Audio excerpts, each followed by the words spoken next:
What's up, guys? Welcome to TechLink Daily. We are here with your WWDC 2014 recap with everything that happened at the keynote. We had the debut of iOS 8 and OS 10.10. We're going to be breaking down this video into two separate videos, one dedicated to OS 10 and the other dedicated to iOS. This is the video dedicated all to OS 10, so we're going to get started with all of the things that you need to know that came out of this event today. What we did find out is that OS 10.10 is real, and it is called Yosemite.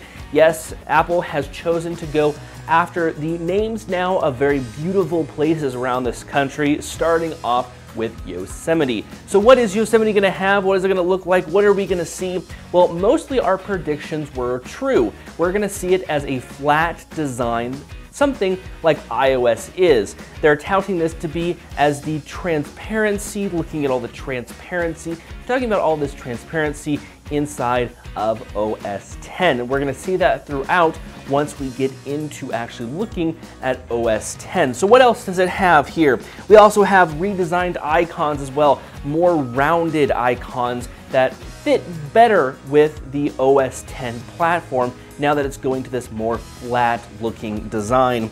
We also have the introduction of a dark mode now. This dark mode is for people who really don't want to see all the bright things that happen around the exterior of the monitor, something like your toolbar or your dock. So you can turn on this dark mode and it will turn it down so it's not as distracting if you really need to focus on work. We also have a new spotlight search as well. This is going to take over a lot of the functions that we've seen third-party apps do with smart suggestions, looking up stuff within the application and giving you everything you need right at the fingertips. So you can start doing search results, you can start looking for conversions, you can start looking for places, and it will show everything up on this spotlight search. Spotlight search has also moved to the middle of the screen, something that third-party apps have done as well, and will show off everything that you need to know right there in the center of the screen when you need to see it.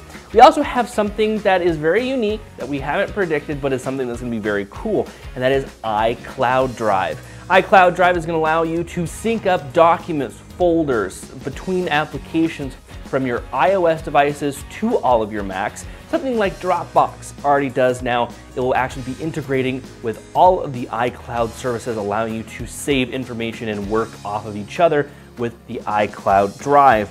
We're also going to be looking at something that's very unique when it comes to mail applications. Usually when you send large mail attachments, you may get a bounce back that says, well, we can't send this because the file is too large.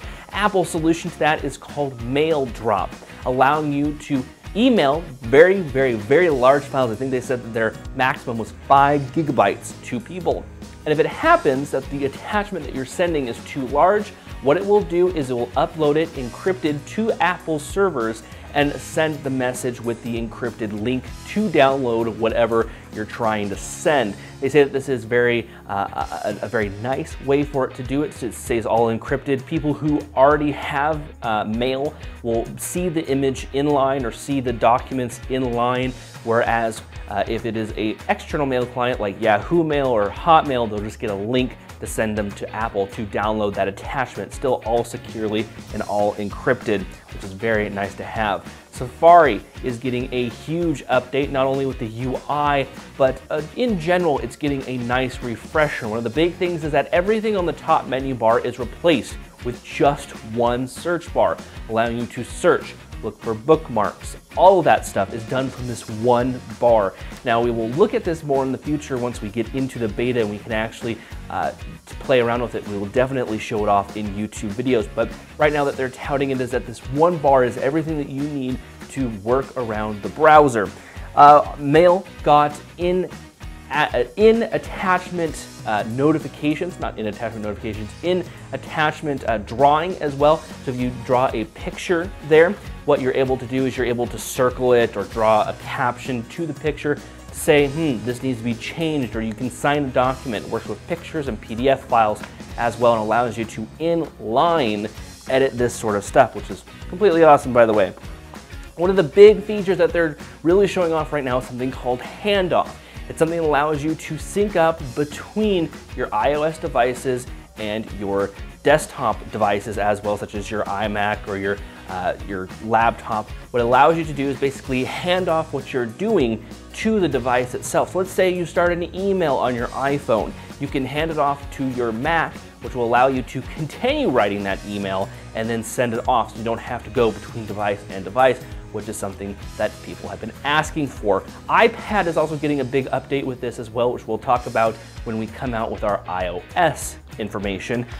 Instant hotspots is another thing. So if if you're somewhere where you can't get internet access and you want to set up a hotspot on your iPhone, now the Mac will intelligently know where your iPhone is, and you can click it from the Wi-Fi menu bar to create an instant hotspot. No messing around with your iPhone or doing any special things. You just click it from the menu bar on your Mac, instantly sets up that hotspot on your iPhone, which seems pretty cool, but people who do have hotspot connections will see how well that works. Other things include SMS messages. This is a big one for a lot of people.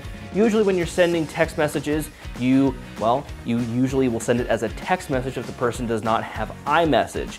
But the thing about that is that you can't sync that between your desktop and your phone, so you can't see text messages on your desktop, only on your phone. Well, they are changing that now, allowing actually syncing of iMessage text messages between your devices. So if you get just a regular text message with the green bubble on your iPhone, it will also show up now in your desktop iMessage application as well.